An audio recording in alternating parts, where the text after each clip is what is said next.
we're very fortunate to have with us today Melissa Khoury, all the way from Australia. Thank you, Melissa, for joining us today. No problem, thank you.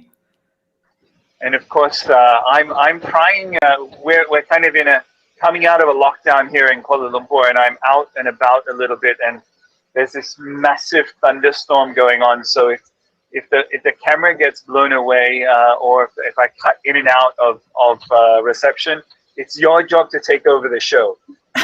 So I'm not worried. I know you're a natural on camera, and you've been on media many a time. But here today we're talking about women's sport, and of course you are a very a highly decorated sportswoman, and you've done quite a lot in multiple sports growing up and where you are today.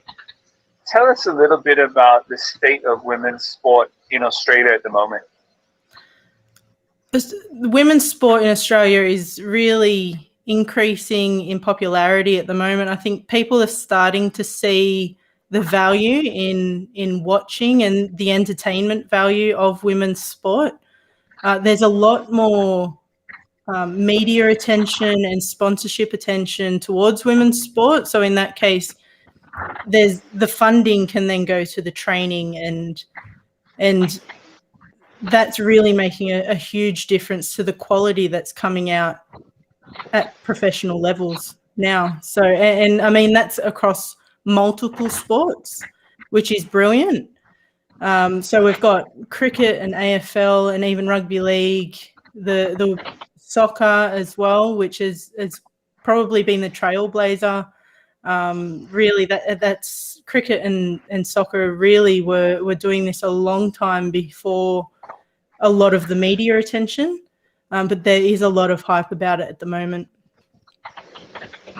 Now, you obviously played from the era when, in a sense, no women athletes got paid. You were doing it for the love of the game, and of course, still professional athletes do it for the love of the game. What will more money do to a lot of these different sports? It makes a big difference. I think the biggest difference it makes is the training and the coaching that can actually be funneled into that sport or those teams. So back when we were doing it, the coaches as well as the players were probably paying their way most of the time.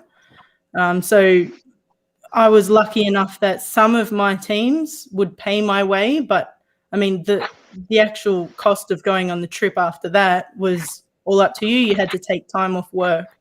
So if we can actually pay the players and they don't have to work as much, I mean, that in itself, they can put more time into training and everything, really. But yeah, compared to when I played, I don't know, that we just couldn't put as much time into training. Mm-hmm, mm-hmm. Now, you've, of course, multiple sports. One sport that I always think about in as a success story in Australia is women's 7-a-side rugby. And a few, not last Olympics, the previous Olympics, they brought home the gold medal. I remember you sharing a photo of one of the players who's working on a construction site to do exactly what you were talking about just now, is like paying their way. How much has changed for women's rugby in Australia?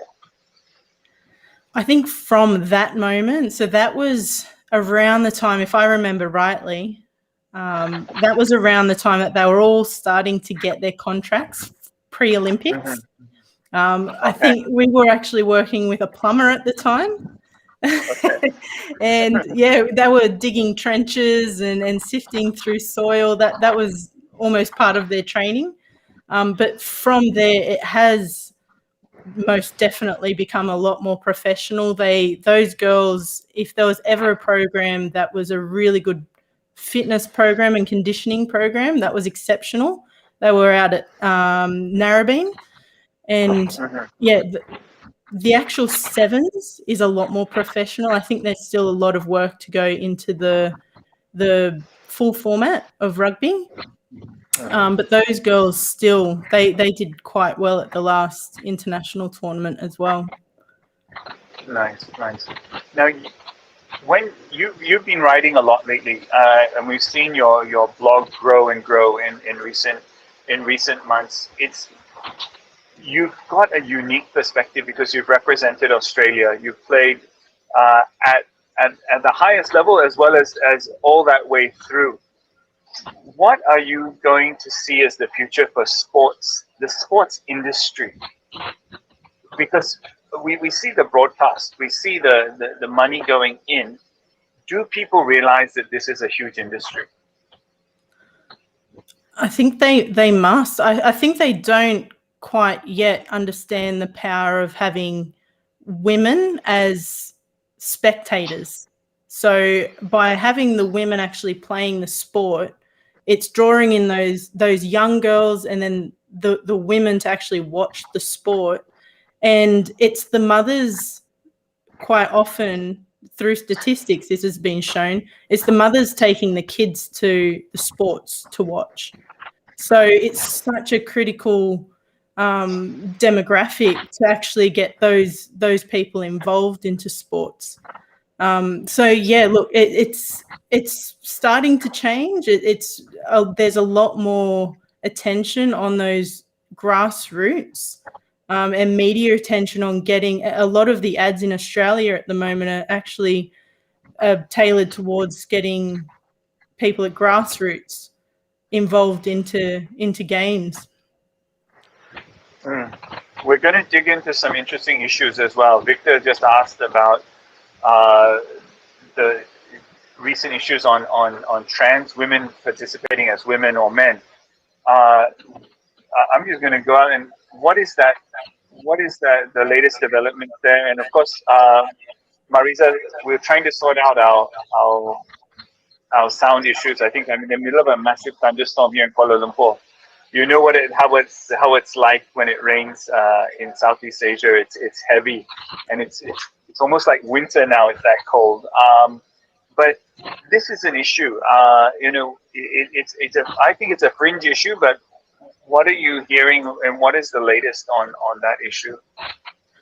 I think it's been publicised a lot more in the last few years, but it's something that even 13 14 years ago, we had a couple of girls in local leagues that were trans girls. And the women's sport was built on, especially back then, it's been built on acceptance of anyone coming in is allowed to play. So there was obviously court cases and things for a couple of those players coming through to allow them to play. And some of them are very good friends of mine, and I'm lucky to one of the girls who actually went to the recent New South Wales Rugby League Awards is a trans woman. And I mean, I never thought anything different. She was just a person. So it really doesn't matter, I think. And the actual sports world, the women's sports world, as I said, is just built on acceptance of everyone. You be you. Okay, that's cool. Now, one of your recent articles talked about head injuries, and head injuries, I think, and concussions, and dealing with the physicality of sport has really picked up in recent years. Of course, for me, looking at what rugby is doing, we see the kind of commercials at halftime around those guys who have been impacted by head injuries, and also it impacts on issues even down to the level of suicide. What level of commitment do the leagues need to play? What level do the club owners need to play? Because this is not just about the issues of the people in the sport. It's businesses that have employees out there being injured. And of course, you are an expert in workplace safety as well. And I'm probably going to ask you a few questions on that as well. But what is your idea around this level of workplace safety in the sports industry? Yeah, look, it's definitely an issue that's very close to heart, having had my own history with concussion, as I can no longer play sport due to concussion. So, look, I think, as I mentioned in my recent article, the conditioning at grassroots level, at least into the amateur semi-professional leagues, I think the conditioning and coaching quality is so critical. And as we promote these sports and they get more high profile, the hits are getting harder, people need to be conditioned and trained properly for this. And it's something even in men's sport that's an issue.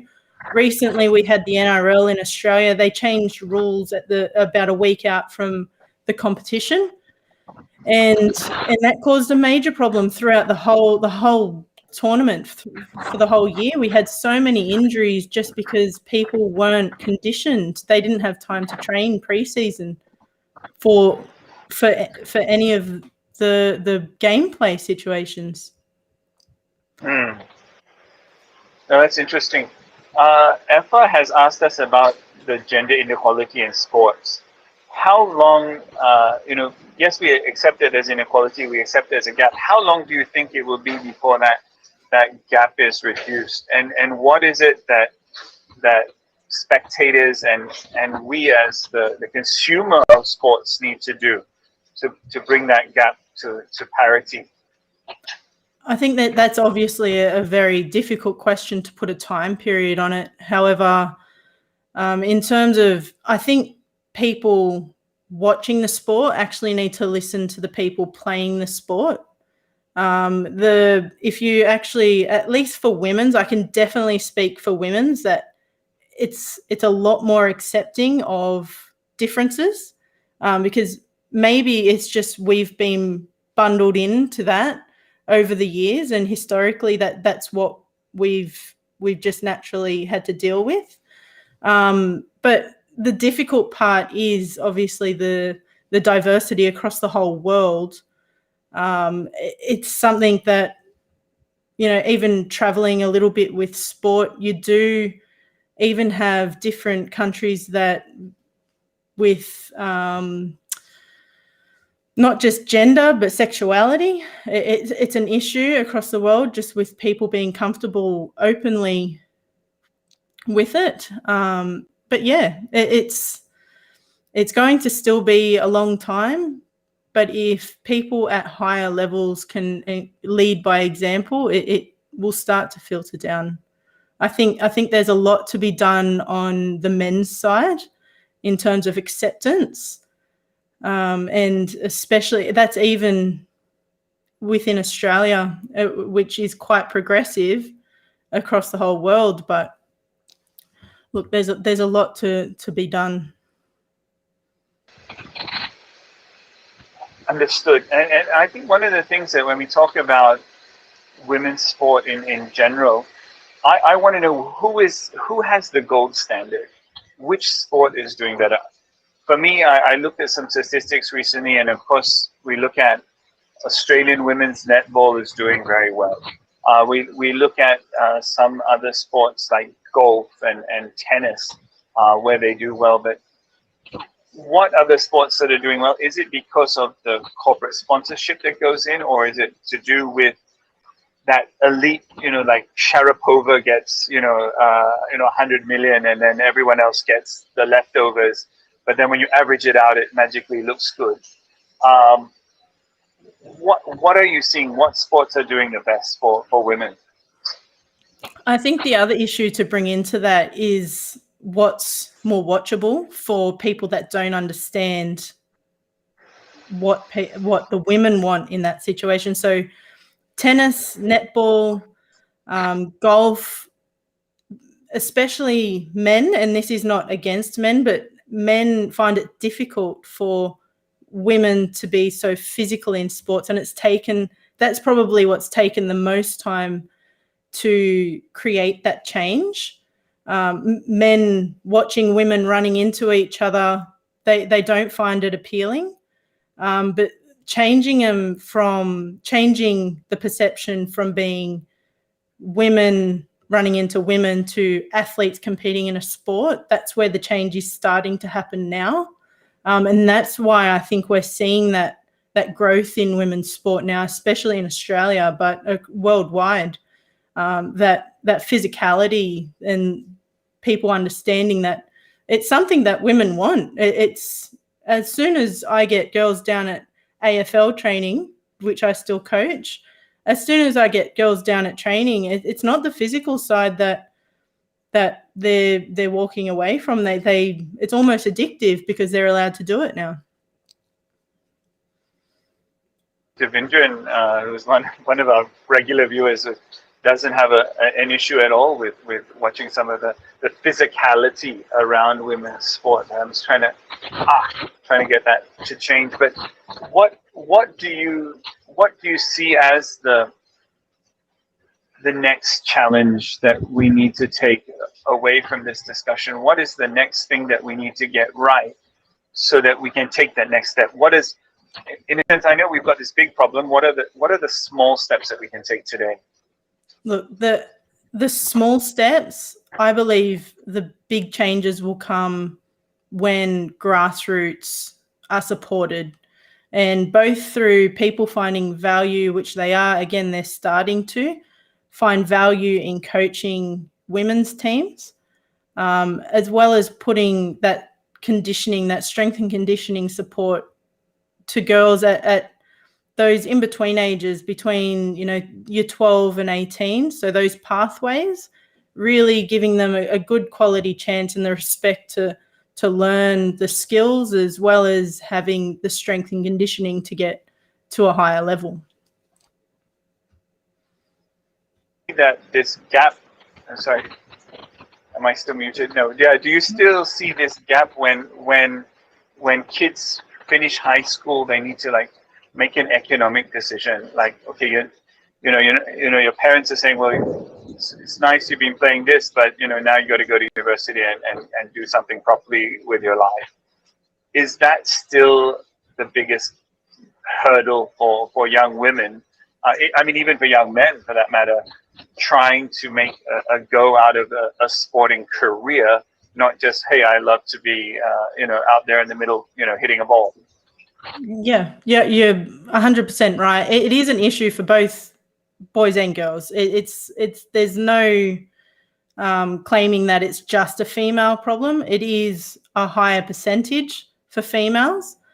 Purely, I think a lot of it has to do with the likelihood of making a decent living out of sport for a female. So there's that I think is the main driving factor, is that there's less likelihood of something actually coming of your career. So there's not as much support from the people around those athletes, and it really takes someone who loves that sport and loves being an athlete to push through, and that's the case for men as well. But yeah, that 16 to 18-year-old, when they're finishing their high school years, that's the real challenge for sports, and dragging kids back once they hit 18 is a struggle for coaches. Big struggle. I want to shift gear for a while, because you're also in your professional career, you also advise a lot of people on health and safety issues in the construction industry. What lessons can we learn from how the construction industry has evolved in Australia and bring those lessons into sports safety? Yeah, I think the main lesson is that change comes from the top, and it really has. If you find any company, and a lot of companies that I step into, the change will come and the improvements in health and safety will come if your directors and your senior management actually drive it. So there's only so much someone externally can come in and do, but if your management drives it, then everyone will follow. And then, look, I think going into sport, that then is your coaches, your senior coaches. For example, I coach at Sydney Uni, and the coaching manager of the whole club, he really pushes that whatever the men get, the women get. The conditioning, everyone gets, your sport, your program in the gyms and things like that. And that's only at Sydney local level, the local Premier League. So from there, it's your CEOs and things like that. As long as they're pushing through, I think programs need to be put in place to condition necks especially. It's a hard part of the body to strengthen, but you see in rugby union, there's a lot done for it. So what are they doing that other sports aren't? The reason why I want to talk about construction industry, and we've seen in Australia with COVID restrictions, the construction industry was, one of the first to be hit by that COVID restrictions, and community sports was also there, and it's kind of both your areas. It's wonderful that you're so relevant, but it's unfortunate that it's the thing that's getting hit by COVID. How are people dealing with not being able to play sport right now?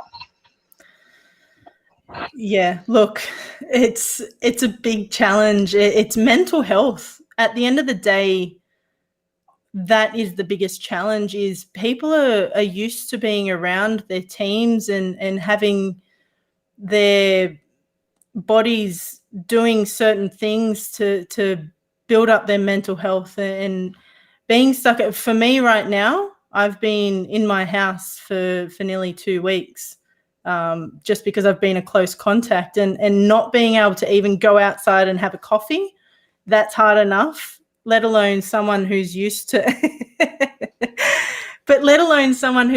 running around for hours upon hours every week, 2 training sessions and a game, and being around a group of people and socializing.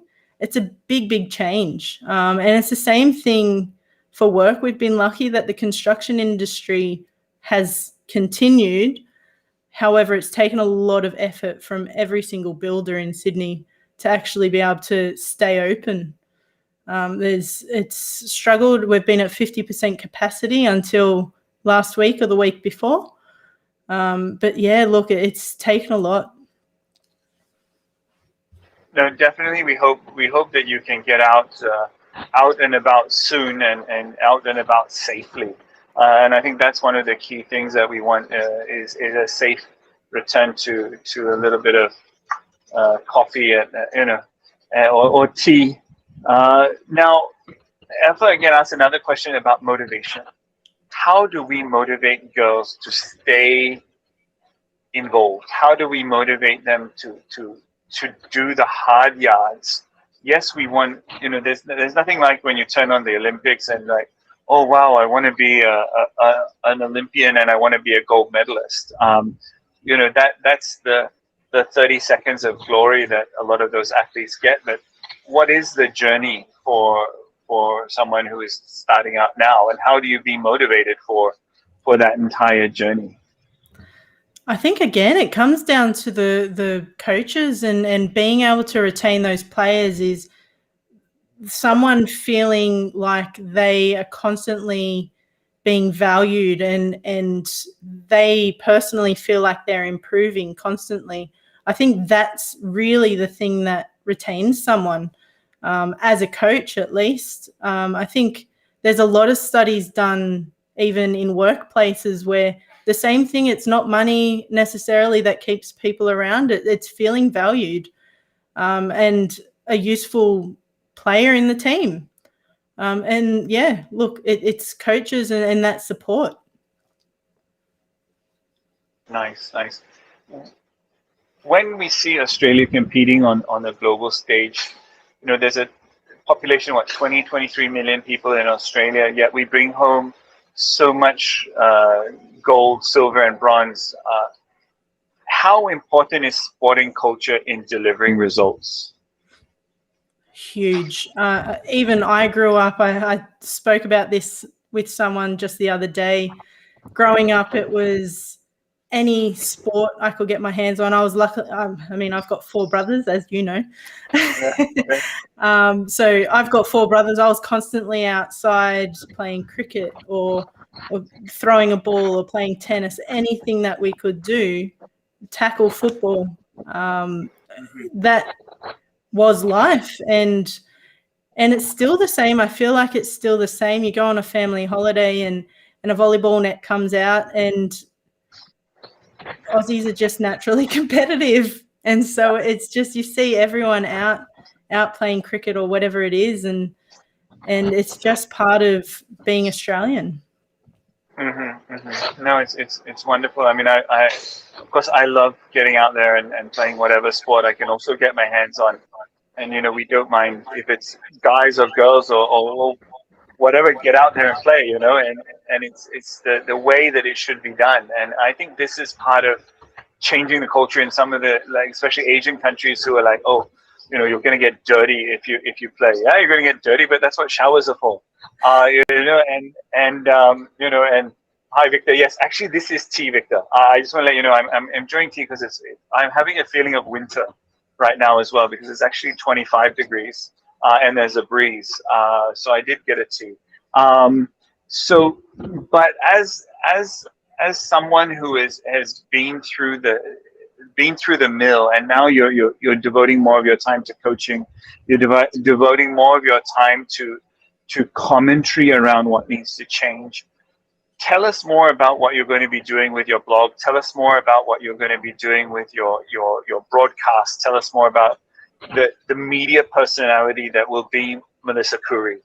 Yeah. Look, I think the critical thing that will drive women's sport now moving forward is going to be just reporting sport equally, in terms of not just saying this is a women's broadcast. It should be, this is a sports broadcast, and you're looking at reporting where the story is. So it should be evenly men's and women's. And that in itself, if you start saying this athlete, I mean, cricket recently actually has taken a step where they're within the women's game, they're calling them batters and bowlers, not she or he, anything like that. So I think that in itself, if you're reporting as a batter got this result, that will help.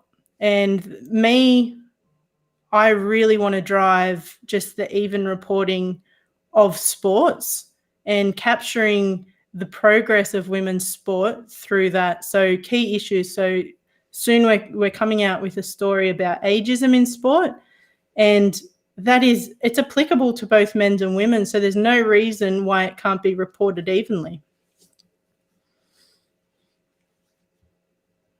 That age where ageism is an issue, and I still get out there and fence with some of the younger kids in the club, and every once in a while I'll surprise them, but also every once in a while I'll throw my back out. Must be genetic, but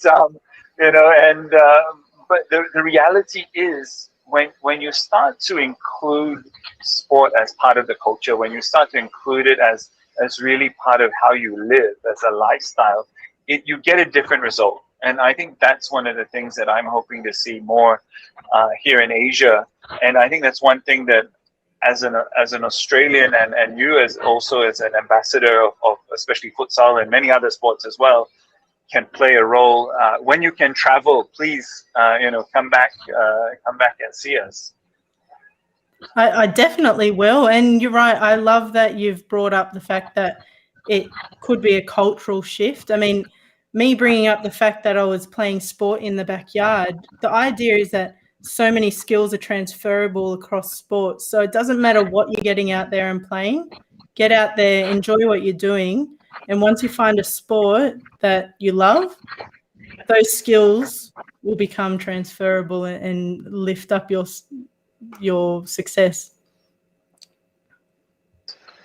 Melissa, I want to thank you for your time today. We really insightful views on women's sport, insightful views on sport in general, and we really wish you the best for what you're doing in the media with your coaching, and what you can bring to women's sport in the future. Thank you very much, Nordin, for having me. It's been a pleasure. Onside And Sports Podcasts, that's the place to go. Yeah, you need to put the link below, and we're hoping everyone should follow you, and that's really where we hope to see more and more of your ideas, and we hope to see you back on our show soon, and really appreciate your time today. Absolutely, thank you. And for everyone else, thank you for joining the broadcast today, and we'll see you again next week on A Working Lunch with Nordin.